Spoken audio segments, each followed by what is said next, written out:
Buenas noches, queridos amigos. Esto es 8910. Gracias por acompañar este programa. Como siempre, agradecemos todas las donaciones, todas las ayudas, todo lo que nos han ido brindando durante el mes de septiembre. Realmente estamos muy agradecidos porque se ha avanzado mucho. Por supuesto, todos los que quieran seguir colaborando con TLB1 pueden seguir haciéndolo a través de este quit, número y CBU bancario, que sí, por supuesto, quieren hacerlo, están en la libertad y siempre vamos a estar muy agradecidos por el acompañamiento que nos hacen. También, si les interesa el programa, siempre a través de Facebook, ponga me gusta, y si entra a través de YouTube, suscríbase. Ayúdenos a difundir esta forma alternativa de ver la realidad actual y la historia argentina y la realidad mundial, ¿no? Hoy le vamos a dedicar un poco a los presos militares. Ayer se cumplieron 40 años del copamiento del Regimiento 29 de Infantería en Formosa. ¿Cierto? ¿O me equivoco? 40 años. 40 años. Y por supuesto estuvimos en la misa que se realizó en Nuestra Señora de Luján, Castrense, en la avenida Cabildo, de la Ciudad de Buenos Aires, y estuvimos con su presidente y con su vicepresidenta. Estuvimos con Andrés Fernández Sendoya, que nos dijo esto. Otro aniversario. Sí, cumplimos 40 años del ataque al regimiento de Infantería 29 de Formosa, y por ese motivo decidimos hacer una misa en recuerdo y homenaje a las víctimas causadas por el terrorismo montonero en el gobierno constitucional y cayeron defendiendo las instituciones de la República. Por lo general ustedes hacían actos públicos. ¿Cuál fue la razón que este año fue un acto religioso? Este año decidimos hacer un acto religioso debido a la importancia del aniversario, que se cumplen 40 años. Nos pareció que era una fecha importante para reunirnos y rezar por las almas de los muertos a mano del terrorismo patrio. ¿Ve algún avance en este último tiempo de todo el trabajo que ha venido haciendo Fabita? ¿Hay algún eco político que ustedes encuentren como un bálsamo? Estamos esperanzados. La verdad que personalmente no veo mayores avances, pero tenemos fe en que esto tiene que cambiar y tiene que mejorar, sobre todo por la situación de los presos políticos. ¿Siguen detrás con el espíritu de justicia y concordia, digamos, de alguna manera? Siempre con el espíritu de justicia y concordia. Nosotros venimos apostando a eso, estamos convencidos que es el camino que tenemos que llevar los argentinos, pese a que los que lucran y siguen disfrutando de los dineros de los derechos humanos se niegan a toda reconciliación para preservar precisamente esos beneficios. Si tuvieras que decirle a la sociedad un mensaje, ¿cuál sería tu mensaje? El mensaje es que la Argentina se merece crecer en paz, justicia y concordia. Muchas gracias. Bueno, el que habló fue Andrés Fernández Sendoya, que es presidente de la Asociación de Familiares y Amigos de las Víctimas del Terrorismo en la Argentina. Y también estuvimos, por lo menos cruzamos dos palabras con doña Silvia Ibarzábal, hija de uno de los coroneles asesinados, y vicepresidenta Fabita, y nos dijo esto. Bueno, 40 años del ataque a la unidad militar de Formosa. Me gustaría que la sociedad cumpla con esta deuda moral que tiene para con las víctimas que murieron defendiendo a las instituciones de la República. Y en este sentido también me gustaría que todos pensemos en un futuro de concordia tan necesaria en estas épocas. ¿Qué mensaje le darías a la sociedad? Que pensemos, que miremos para adelante, que tratemos de construir el futuro. Es decir, a mí siempre me gusta decir que el pasado nos reúne en una mesa. Nos sentamos a una mesa y los argentinos siempre hablamos del pasado, no pensamos en el presente y por supuesto que el futuro no existe. Entonces, bueno, tratemos de dejar eso de lado, no olvidemos lo que pasó, pero sí miremos para adelante, tengamos una mirada superadora sobre el pasado. Muchísimas gracias. Bueno, por lo menos hemos hablado con ellos, estuvimos presentes en la misa y hoy vamos a hablar un poco de cuál es la situación, los orígenes, qué es lo que está pasando y cómo está la situación hoy de los presos militares. Para mí es un gusto compartir este programa con el coronel Guillermo Viola, y es miembro integrante de la mesa de la Unión de Promociones. Gracias, Guillermo. Gracias a vos, Juan. Muy amable por esta nueva invitación que me posibilita traer información fresca a toda tu importante audiencia, ¿no? Respecto a la situación de los presos políticos. Bueno, quiero que sepas que esta es tu casa, siempre la ha sido, así que cuando tengamos que decir, informar o comunicar cualquier cosa, tenemos un público que está receptivo a todo este tema. Quisiera que me dieras por lo menos un pensamiento. Hemos escuchado a los por lo menos a los integrantes de AFAVITA. ¿Cuál es tu visión en esto? Ayer se juntaron, hicieron una misa, fue muy importante, asistió mucha gente. Sí, en principio la importancia de mantener vivo este tema, porque no se pierde la esperanza que alguna autoridad política el día de mañana formalmente deje instaurado o instalado en el calendario el día 5 de octubre como Día Nacional de Homenaje a las Víctimas del Terrorismo en la Argentina. Es verdad lo que decís, ayer la iglesia Nuestra Señora de Luján Castrense se llenó, había mucha gente parada, y bueno, el público dijo presente, eso fue lo importante, y afortunadamente tuvimos una concurrencia masiva. AFAVITA organizó un acto muy bueno, que dicho sea de paso, la segunda parte que tienen planificada es el día 13 con una conferencia en el Círculo Militar, donde va el escritor y periodista Seferino Reato, que va a hablar precisamente sobre la base del libro que él escribió, referido al ataque al cuartel de Formosa, al Regimiento de Infantería de Monte 29. Así que esa es la segunda parte, digamos, de todos los actos conmemorativos al homenaje a las víctimas del terrorismo. Ayer la misa y el 13, en el Círculo. Como reivindicar un poco estos dos testimonios documentales que se mostraron, como era el caso de Los Valientes de Formosa, que se estrenó en Buenos Aires, cuyo director Sandro Filártica. Sandro Rojas Filártica. Sí. Y después esta última presentación también que se hizo en varios lugares del país, sí, la escuelita de Banchalá, ¿puede ser? Exactamente, estamos trabajando en eso. La Unión de Promociones hizo el pre-lanzamiento del film La Escuelita de Banchalá este año en la Feria del Libro, por similitud a lo que hizo el año pasado cuando hicimos Los Valientes de Formosa. Sí. Después la película, en esa oportunidad en la Feria del Libro se desarrolló lo que se llama la Mesa de Diálogo Testimonial número 2 y el pre-lanzamiento de la película. Después la película fue formalmente lanzada en su totalidad, porque lo de acá fue un resumen, en Salta, a través del Centro de Estudios Históricos Salta, que fue el que de alguna forma sponsoreó todo el desarrollo de este film, ¿no? El trabajo que llevó adelante su director y productor, que es Sandro Rojas Filártica. Y a partir de ese momento, la Unión de Promociones ahora está haciendo una reedición, digamos, por decirlo de alguna forma entendible, de lo que fue en la Feria del Libro, la Mesa de Diálogo Testimonial número 2 y lanzamiento de la película en distintas localidades. Hace poco estuvimos en Santa Fe, que viene bien comentar lo que sucedió. Todo eso lo informan en la página también, ¿no? Todo en la página web de la Unión de Promociones. Que es www.uniondepromociones.info. Bien. Ahora, hay un tema importante, ¿no? Vos sabés que se tenía la Unión de Promociones Delegación Santa Fe Paraná, que fue la que organizó el evento. Nosotros fuimos allá con Sandro. Fue también un ex soldado manchalero que fue traído de Salta precisamente para ese evento. El salón que estaba reservado por disposición de autoridades del nivel más alto, mágicamente se cerró. Después se consiguió otro salón más. Ese salón estaba a la espera de una resolución favorable para lo que era la instalación edilicia del mismo. Mágicamente tuvieron que cerrarlo. Y se terminó consiguiendo el mejor lugar, que es el Club del Orden, que lo volaron la FAP en el año 72 y que es un lugar emblemático.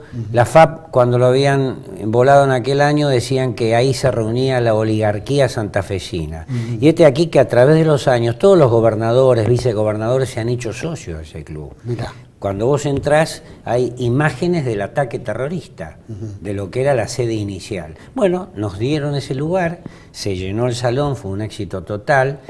Había mucha presencia de jóvenes y de docentes. Docentes preocupados que manifestaban que permanentemente en sus establecimientos educacionales se les bajaban línea respecto a los contenidos que había que hacer llegar a los alumnos. Y los contenidos no tienen ni más ni menos que ver con todo esto que la lacra gobernante nos viene torturando hace tantos años, ¿no? Claro. Tergiversando la historia, contando la verdad a medias, que termina siendo, como decimos siempre, una vil mentira. Una vil mentira. Ahora tenemos...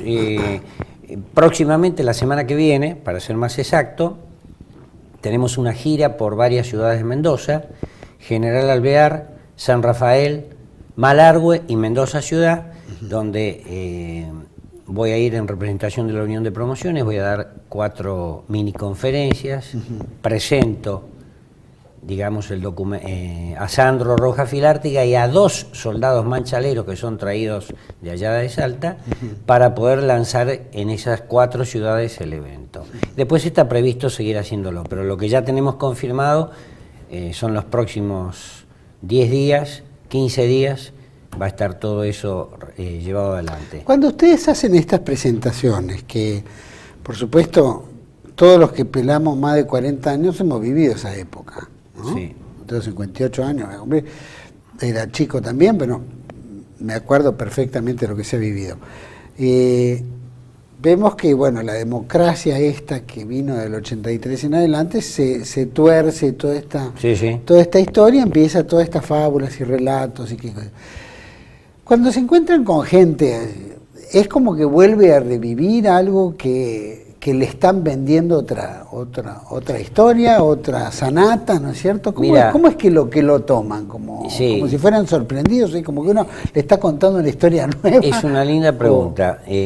Por supuesto que el público militar no hay que contarle nada porque ya lo conoce. Lo vivió. Yo apunto siempre a la cantidad de civiles que se van acercando, muchos de los cuales no tienen nada que ver con el ámbito militar, o sea que no son ni siquiera parientes. Cada vez hay más.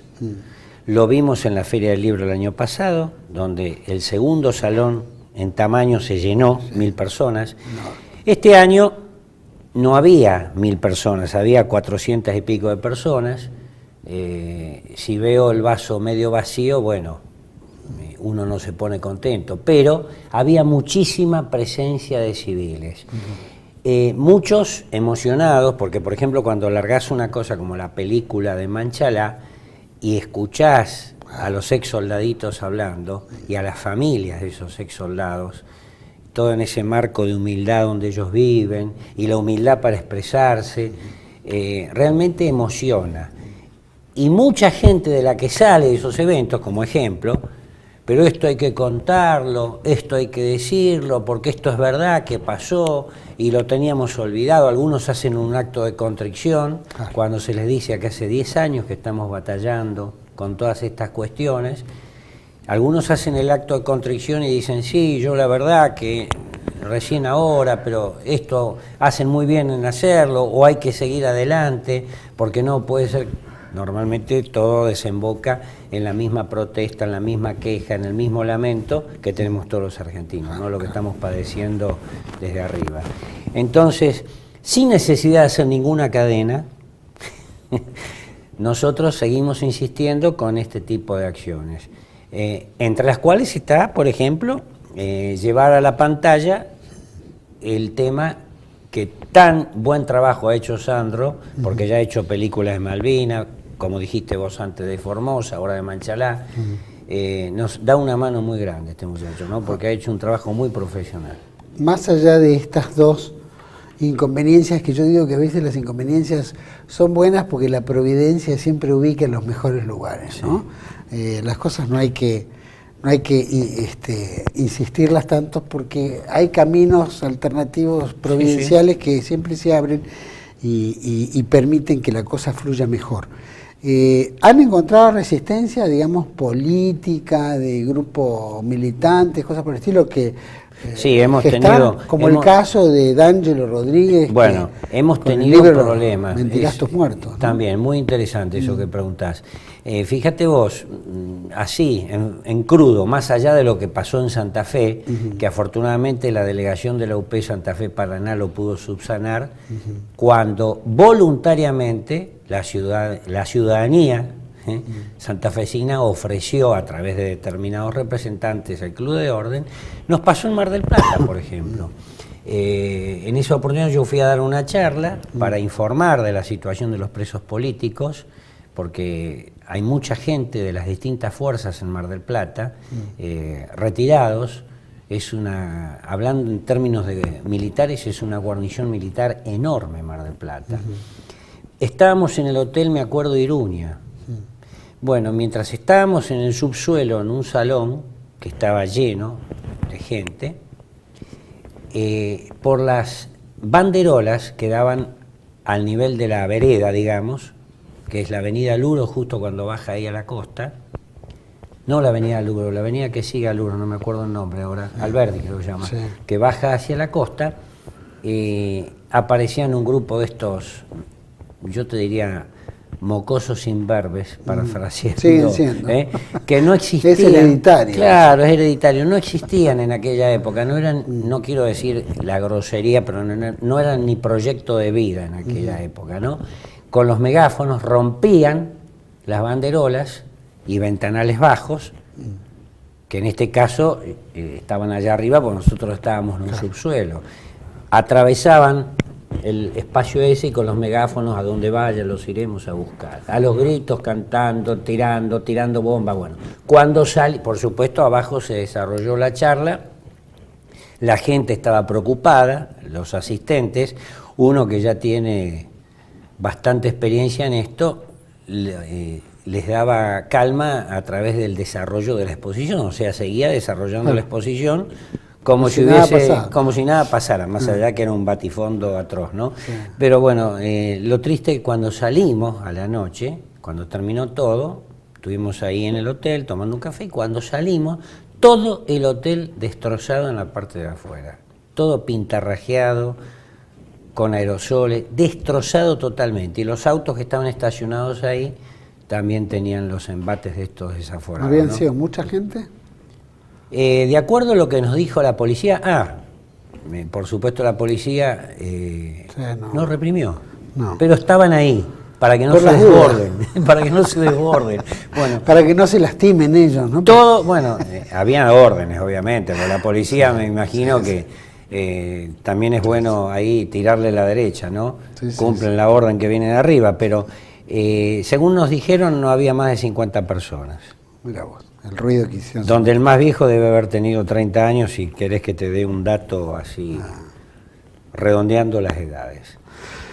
Pero bueno, no nos sorprende. Es lo que hay. ¿Cómo están los presos militares hoy? ¿Cómo son las estadísticas? Bueno, yo casualmente anoté algunas cifras para no olvidarlas, pero es bueno decir lo siguiente.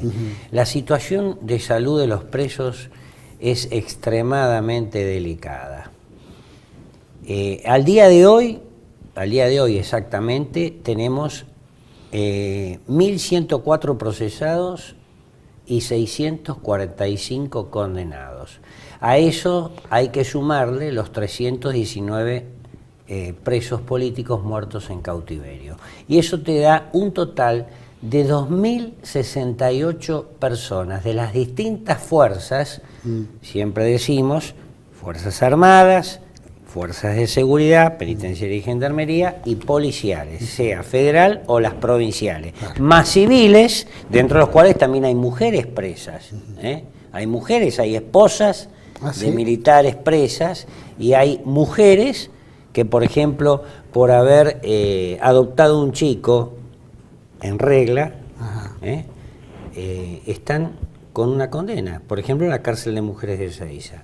Tenemos varios casos de mujeres presas.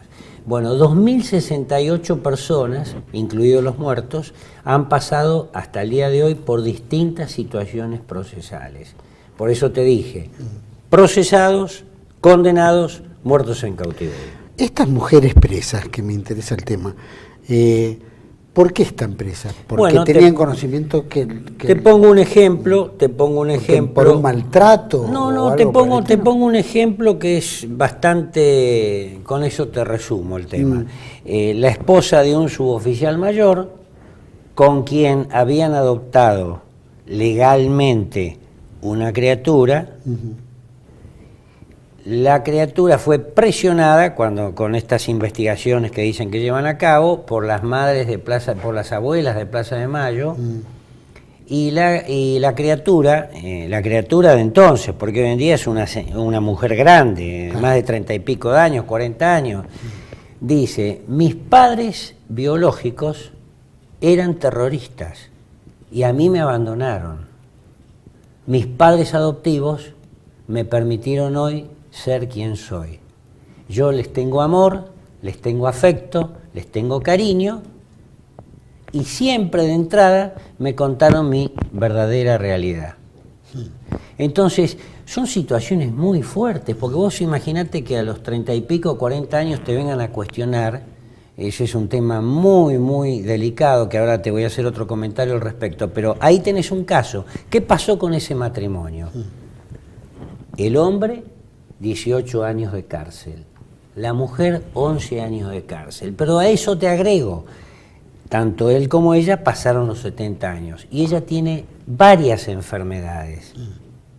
Y si bien es cierto que ahí la ven como la nona del pabellón, lo digo con todo respeto, la pobre mujer es un suplicio. Tiene todas las enfermedades a cuesta, porque vos no te tenés que olvidar que esta gente, además de tener las enfermedades propias de la edad, tiene las enfermedades adquiridas.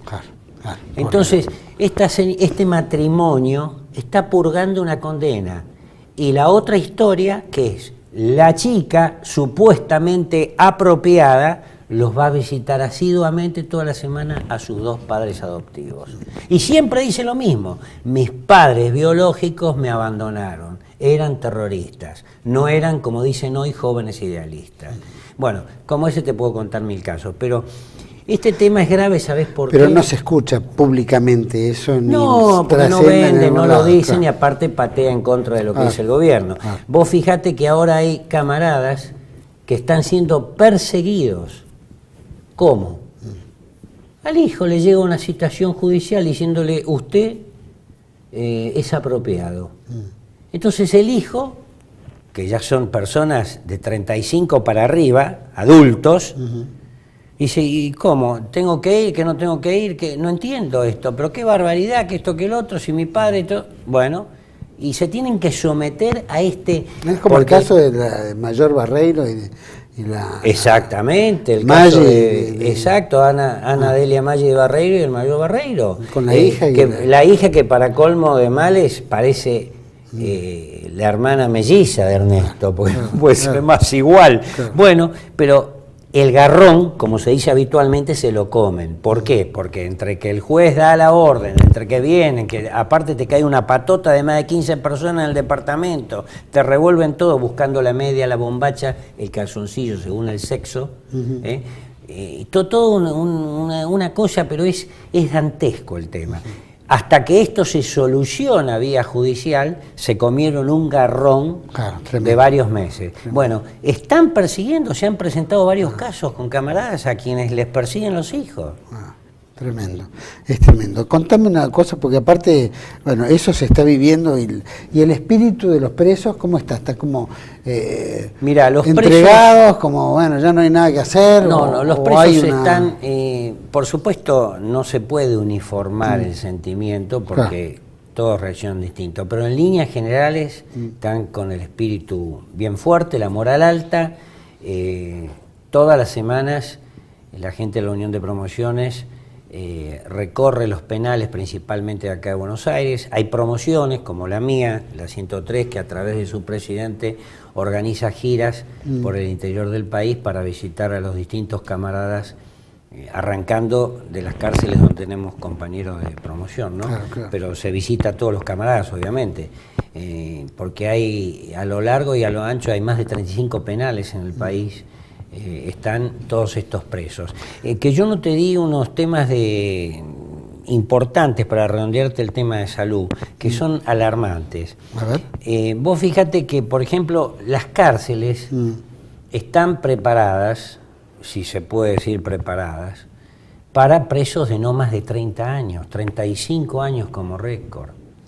Recordemos que el Hospital Penitenciario Central 2 de 6, ya se llamaba así, murieron 8 presos en cautiverio en estos años, fue bajado mágicamente por la justicia a la categoría de módulo médico asistencial y hoy es unidad médica asistencial. Si yo te tengo que hacer una visión crítica, un dispensario de cualquier pueblo del interior está mejor equipado. Esto no es culpa del servicio penitenciario, ellos tienen lo que tienen y ellos son los primeros que manifiestan que no están en condiciones de albergar una población como la nuestra. Fíjate estos números. Los presos, las edades de los presos abarcan de 54 a 92 años de edad. Ahora tenemos presos de 92 años que ya han ido a domicilio porque es como que no hay más remedio que mandarlos a domicilio. Pero tenemos el récord Guinness. Ese no hay más remedio es porque el director de la unidad dice, sáquenlo porque no tenemos cómo atenderlo. No, porque afortunadamente el juez entiende a través del dictamen de los médicos forenses, porque el juez no te va a decir nada si no viene el forense. Cuando el forense ve que es inevitable, a veces, porque a veces es como que no se les mueve el amperímetro. Bueno, te dije de 54 a 92 años de edad. El promedio actual de presos políticos en el país, promedio de edad, es de 73,7 años. Promedio de edad. Te dije que el más chico tiene 54. Y vos fíjate que entre 70 y 79 años de edad hay 460 presos políticos. Y hay 300 presos políticos que ya superan los 80 años de edad. Mirá. Esas son cifras contundentes. Otra cifra contundente, las prisiones preventivas. Yo no soy abogado, pero sabemos que las prisiones preventivas son máximo 2 años, se puede estirar un tercero. El promedio de prisiones preventivas es de 4,71. 4,7 años. Hay presos políticos que llevan 17 años de prisión preventiva, hay uno. Hay otros de 16, 15 y ahí para abajo. Por ejemplo, entre 3 y 6 años tenés 196 presos políticos. Estoy hablando, reitero, de prisiones preventivas. Entre 6 y 10 años tenés 117. Y más de 10 años, hasta 17 años, tenés ya 72 presos políticos. O sea, todo viciado de nulidad absoluta, para poner una frase que redondee todo. Entonces, si a eso le agregás que hay 319 presos políticos que han muerto en cautiverio, esos 319 equivalen a un 15,43% de los 2.068 hombres y mujeres que han pasado por distintas situaciones procesales. La situación es caótica. El servicio penitenciario ha informado, desde la época del Hombre Araña, el payaso del abogado penalista Ortel, no me salía el apellido, el Hombre Araña, más conocido por el Hombre Araña. Desde esa época que está informando, señores, nosotros no podemos tener, nuestras cárceles están preparadas para 30 años y acá tenemos hombres de más de 90 años. Entonces, lo que te dije antes, enfermedades de la edad más las adquiridas.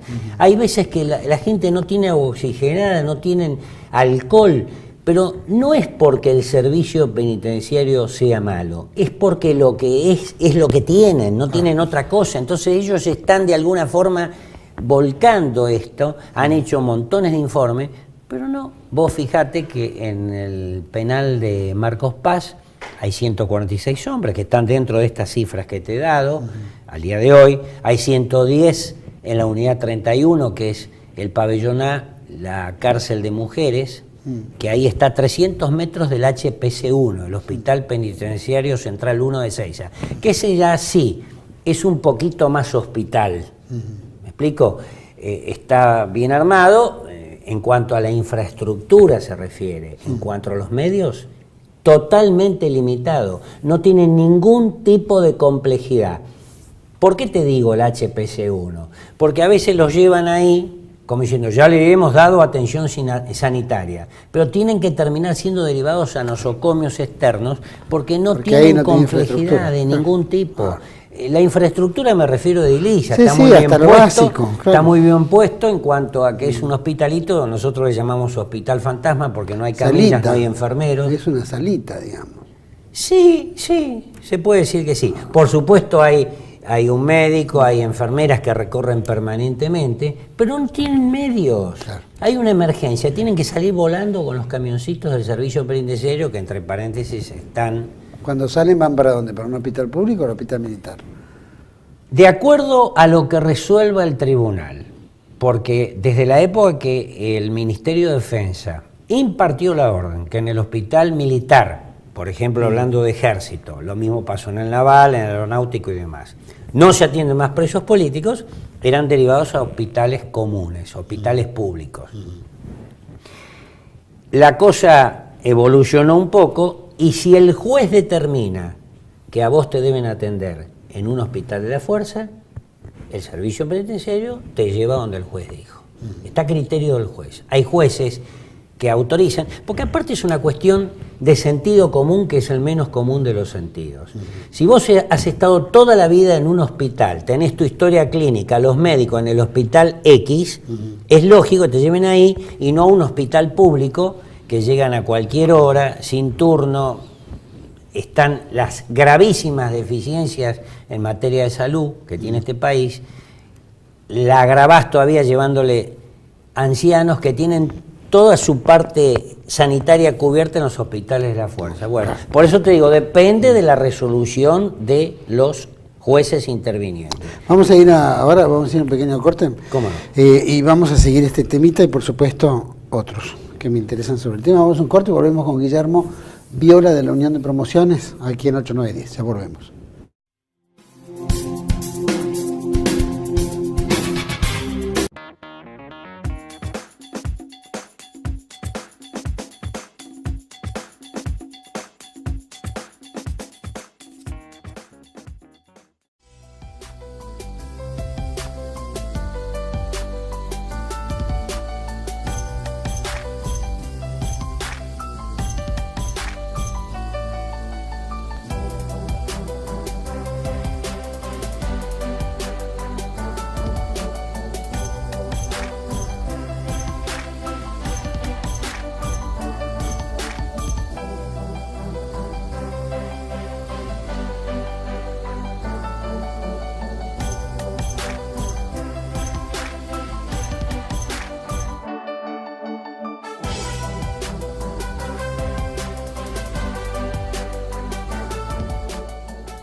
Seguimos aquí con Guillermo Viola de la Unión de Promociones. Guillermo, te quiero preguntar, vos hablaste recién de que los presos que estaban con problemas de salud, que no podían ser atendidos por todos los motivos que ya conocemos en las prisiones o en los lugares de detención, tienen que ir a hospitales públicos, etcétera. ¿Cómo se conjuga un oficial o un suboficial que aportó toda su vida a la caja, no sé, IAF, sí, o la caja de la obra social que corresponde, a Dios y lo que fuera, y de repente se le deniega una atención médica al lugar donde pagó durante 20 o 30 años. Bueno, los especialistas del derecho, lo primero que dicen, obviamente uno no es abogado, pero se sabe, la obra social nunca puede ser eliminada. Afortunadamente hay jueces que eso no lo han tocado, y por eso te digo, cuando resuelven son atendidos. Pero hay militares a los cuales les han sacado hasta la obra social. Pero se aportó toda su vida. Entonces, es como su jubilación. Bueno, pero vos me estás diciendo una cosa... No te pueden anular la jubilación. Vos me estás diciendo una cosa lógica, pero acá estamos en el mundo del revés. Del revés, por llamarlo prolijamente, ¿no? Entonces, ¿qué pasa? Tenemos ejemplos oficiales que han sido tratados en el hospital de Marcos Paz con una aspirina o con un analgésico y que de pronto no mejoraban y caen, los llevan a un hospital público de Marcos Paz y lo agarra un médico que está haciendo sus primeras armas diciendo, pero este hombre hay que operarlo urgente. Termina el pobrecito con una no contra natura porque estaba con un cáncer avanzado. Entonces, ¿por qué cae ahí? ¿Por qué no es llevado al hospital, en este caso, Hospital Militar Central? Bueno, después de todas las presentaciones, la misma presentación que hizo el hospital público que atendió de emergencia a este hombre, bueno, interviene el forense, los médicos legistas que tienen la sartén por el mango y el mango también, le dicen al juez del tribunal, acá pasa tal cosa, porque esto es así gráficamente, vos sos el doctor Favaloro y decís, fulano tiene problema de corazón. Sí. Vengo yo, que soy el médico forense, si no digo que fulano tiene problema de corazón, fulano sigue donde está. O sea, tiene que coincidir prácticamente lo que dice el forense con el otro. Los jueces se manejan con el cuerpo de medicina forense. Entonces, si el forense dice, este hombre tiene que ser, bueno, es el caso de algunos militares que fueron intervenidos en hospital público, que son realmente, es pavorosa la situación de la salud, ¿no? Sobre todo en la provincia de Buenos Aires, para hablar de un lugar próximo, no hablemos del interior. Entonces, afortunadamente a estos hombres los llevaron al Hospital Militar Central, en el caso Pero fueron excepciones. Son excepciones. Decime una cosa, con relación a este nuevo proyecto de ley que presentó el diputado Recalde del Frente para la Victoria, de acusar y perseguir por delitos de lesa humanidad civiles. Te lo resumo con una respuesta muy breve. El negocio debe continuar. Tengo entendido, si no me equivoco, lo leí antes de ayer en algunos matutinos, que el Colegio de Abogados ha hecho una presentación oponiéndose a esta medida. Esto es un gran negocio. Los derechos humanos solamente le interesan al personal que lo estamos padeciendo, ya sea los que estamos apoyando, los que están en primera línea, que son los que están poniendo su cuerpo detrás de las rejas, o aquellos que desde afuera, los que estamos ayudando, los que están poniendo el cuerpo, digo bien. Es un gran negocio esto, Juan Manuel. Es como que es una caja inagotable. Y están permanentemente. Fíjate lo que pasó en el interior del país, no sé si fue en Catamarca o La Rioja, un suboficial, volviendo al tema militar, porque ahora quieren hacer lo mismo con civiles, era encargado de casino, cabo primero era en aquellos años. El encargado de casino tenía la responsabilidad del acondicionamiento y el racionamiento de los oficiales, claro. Usted le proporcionaba comodidad al equipo de genocidas que después salía a reprimir. Por lo tanto, integraba una asociación ilícita. ¡Tum! 25 años dentro. Tenemos casos de eso. No hago nombres por razones obvias. Impresionante. Tenemos casos de eso. Entonces, ¿ahora qué? Vamos a la faceta de los civiles. Ya han agarrado varios civiles. Guarda, hay un montón de abogados, hay ex jueces que están presos en cárceles comunes. ¿Tenés idea de qué número es ese? No. No tengo, lamentablemente, pero la próxima te traigo el detalle. No tengo ese detalle a mano, pero lo tengo perfectamente. Pero bueno saberlo, son muchos. Porque este es el puntapié, ¿no? Que algunos civiles están es el puntapié para que ahora empiecen contra los hijos, contra los hermanos, Exacto. contra los padres, contra los nietos. Por eso ¿no? te lo resumí, el negocio debe continuar. Es un gran negocio y los derechos humanos, lamentablemente, que es una institución del derecho internacional que nació allá por la época de la guerra, no nació con el kirchnerismo, porque el kirchnerismo dice que, entre otras cosas, el ejército, por ejemplo, nació en el 2003. Ah, sí, bueno, Eso todo lo dijo, nació, la patria todo nació. nació, la patria nació en el 2003. Bueno, la institución derechos humanos viene de aquella época, no es un invento de esta gente. Y bueno, lamentablemente a los únicos que le importan los derechos humanos es a nosotros, como ya te lo dije recién. Pero, y ahora con la persecución de civiles que dicen que han colaborado. Tenés en Marcos Paz, por ejemplo, un caso, el doctor Jaime Esmar. El doctor Jaime Esmar pasó los 80 años de edad y está preso en la cárcel de Marcos Paz. Y te puedo poner, lástima que no tengo ese número a mano, pero hay muchos civiles que están en esas condiciones. Decime, y porque se nos va el tiempo, y Sí. quisiera saber el caso del juez Néstor Montesanti. Néstor Montesanti no solo fue juez de cámara en Bahía Blanca, provincia de Buenos Aires, es académico del Instituto Juan de Rosas, es un gran escritor, un gran pensador, Un hombre que tiene una muy trayectoria valioso, pero académica muy valioso. Yo lo valiosa. conozco de hace muchos años. Sí. Y es un tipo impecable, con sus hijos estudiosos, todos trabajan Que en ahora la dicen que justicia. colaboró con la dictadura, ¿no? Exactamente, Claro, y que es bueno. pro dictadura, que yo, y se inició como una casa de brujas contra este juez, ¿no? Que creo que está habiendo una movida que la gente inscriba o no pida por estos pedidos que hay de firmas para que no se lo procese y nada por el estilo. ¿Sabe lo que Pero pasa? ya empezó. Sí, ya empezó. ¿Sabés lo que pasa, Juan Manuel? Que hay muy pocos espacios como el tuyo que nos permiten contar. Ayer, por ejemplo, en la iglesia Nuestra Señora de Luján Castrense, mucha gente civil que uno va contactando por Facebook y demás medios, ¿no?, de comunicación social, diciendo lo que dije al principio del programa, esto hay que comentarlo porque no se sabe. Yo a algunos los corregía. Yo a usted la veo muy joven, pero por su edad, le decía, una forma sutil, por su edad usted se tiene que acordar, no es que esto no se sabe, esto se sabe, pero lamentablemente, como es un pueblo amnésico, muchas cosas se olvidan. Agregarle también la cuota de miedo que le han tenido siempre este gobierno, ¿no? Claro. Con las presiones que ha ejercido. Bueno, ahora esto es una gran... vos sabés que cada vez es más la gente que se va sumando, que se va plegando, gente que va despertando, gente que va refrescando su memoria. Lo que vos contás, por ejemplo, de la persecución con este juez es terrible. Es parte de lo que, es lo que creo que siguen desarrollando. Hasta el último día van a seguir así. Vamos a vivir todos.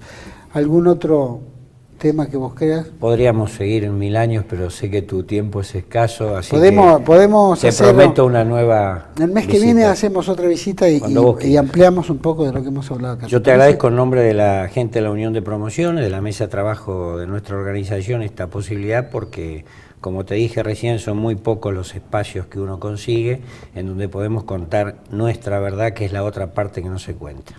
Para mí es un placer, es un gusto y aparte peleamos por la verdad. Esa es la idea de este medio de comunicación. No tenemos el problema de memoria, lo tenemos muy clara. Aparte se llama 8910 el programa. Bueno, es para despertar a los números más bajos. Para enderezar. Un gusto enorme. Bueno, Guillermo, gracias. muchas gracias. Muy amable. A todos ustedes les agradezco por acompañarme. Es muy interesante lo que Guillermo Viola de la Unión de Promociones nos plantea, ¿no? La cantidad de muertos, la cantidad de presos políticos, 2068, de los cuales, los claritos los números, ¿no? Procesados 1104, condenados 665 y muertos 319. Es una burrada, es una cosa que no tiene parangón. Por lo menos 1104 procesados. Planteó un tema muy claro, que tiene que ver con el negocio, ¿no? Y es como debe seguir, de acuerdo a lo que es el proyecto de ley del diputado Recalde, de perseguir por caso de lesa humanidad a los civiles. Es una historia que tiene que seguir. Tiene razón, y creo que lo han hablado muchos en varios de los programas aquí. Esto ha sido, los derechos humanos es un gran negocio. Pero el gran negocio no solo es el derecho humano en relación a la casta política, que saca una ventaja haciendo creer a la gilada a toda la sociedad que era otra historia la que se vivió, ¿no? Y que todo el mundo estaba ausente. y que en realidad nunca vieron tal cual lo que está pasando. Entonces esta nueva generación política le abre los ojos frente a un mundo que la gente parecía tonta y no había vivido. Parece que todos los que vivimos, tenemos más de 40 años, sabemos perfectamente lo que pasó. Y los que lo niegan realmente son una manga de canallas, porque lo vivieron, ellos saben lo que se vivió acá en el país. Pero también el drama, no solo político, económico, tiene que ver con la justicia. Acá tuvimos jueces, la jueza, por ejemplo, Silvia Marcotulio, estuvo el doctor San Emeterio y estuvo José María Suárez Pinto, mi hermano, y hablamos sobre el tema de lesa humanidad, ¿no? Y cuando hablamos, se hablaba del tema del negocio de los jueces, ellos lo plantearon muy bien. Un juez le conviene que estos temas sigan a perpetuidad, que la historia siga como una nueva leyenda, pero siga judicialmente porque cobran suculentos sueldos. Un juez que es, llamémoslo, está asignado en un juzgado, después termina siendo subrogante en otros juicios. Y cada subrogantía que hace en cada uno de los juicios cobra alrededor de 50, 60 o 70 mil pesos. Y a veces tienen 2, 3, 4 subrogantías en 4 juicios determinados. Entonces, el juicio, en vez de acelerarlo, tiene que estirarse, porque es mucha plata la que cobran. Entonces, va un testigo por mes. Entonces, el caso nunca se va a resolver, por eso son 1.104 procesados que ya deben llevar alrededor de, ¿cuántos llevan? 15 años. 10 años. El que más lleva de procesados cumplió 17 años el otro día. 17 años, imagínense la guita que están embolsando los jueces. Y esto es una trampa general. Y tienen razón los que estuvieron aquí, que dijeron, la lesa humanidad que están cometiendo los jueces civiles, los funcionarios públicos y la casta política es tan grande que tarde o temprano la van a pagar. Y esa es la realidad. En algún momento el péndulo tiene que venir para este lado. Yo no le pregunté cuál era la visión de los candidatos políticos frente a estas nuevas elecciones, ¿no? Si había un espíritu de que algo cambiara. Bueno, ya nos lo dijo Fernández Endoya, que ven muy poca reacción, y creo que detrás de cámara lo hablamos con Guillermo Viola. Puede que alguno muestre como una lucecita al final del camino, pero jugarse lo veo muy duro, lo veo muy, muy difícil, por lo menos desde el punto de vista nuestro. Pero ojalá que cambie. Pero más que nada, no solo el cambio tiene que darse a nivel político y resolver este tema de una buena vez, ojalá que haya elementos suficientes para que esto ocurra, rezamos para que esto ocurra, sino que la sociedad es la que tiene que despertar. La sociedad que vivió lo que vivió no puede hacerse la tonta, porque fue parte, vivió la realidad que se vivió en esa época. Y hacerse la tonta es ser cómplice de un engaño y de una mentira. Y eso es lo que nos trastorna como patria, y eso es lo que nos niega un futuro de tranquilidad y de prosperidad y de concordia. Esa es la realidad. Mientras nosotros neguemos qué es lo que realmente pasó, siempre vamos a estar tuertos para el futuro. Por eso es muy importante en estas conversaciones todo lo que se ha planteado, tanto del sufrimiento de esta gente, más los condenados que están condenados por buena ley y ya han sido condenados cuando fue los juicios militares, no tenían que pasar por juicios civiles, porque ya han sido condenados en esa época, pero bueno, más allá de todo este sufrimiento que puede perdurar en el tiempo, porque es un negocio que todos nosotros lo vamos a pagar, en perjuicio de la falta de salud, la falta de seguridad, la falta de atención en las cosas importantes que hace a la ciudadanía del día a día. Eso es lo que tenemos que también ser muy conscientes. Es un verso que nos están metiendo, es un verso que ya viene hace mucho tiempo, es un verso que la sociedad no puede hacerse la tonta. Tiene que despertar y tiene que poner un parate. Están las elecciones, es una oportunidad de parate. No sé si es suficiente, pero algún día vamos a tener que ponernos los pantalones y hacer un parate de verdad. Ojalá que la providencia nos acompañe como acompaña en los buenos motivos y en las buenas causas. Nosotros siempre rezamos para que así sea. Y ojalá despertemos y construyamos la Argentina que todos queremos, en concordia y paz. Los espero aquí en TLV1, perdón, 8, 9, 10 en TLV1, toda la verdad primero. Gracias.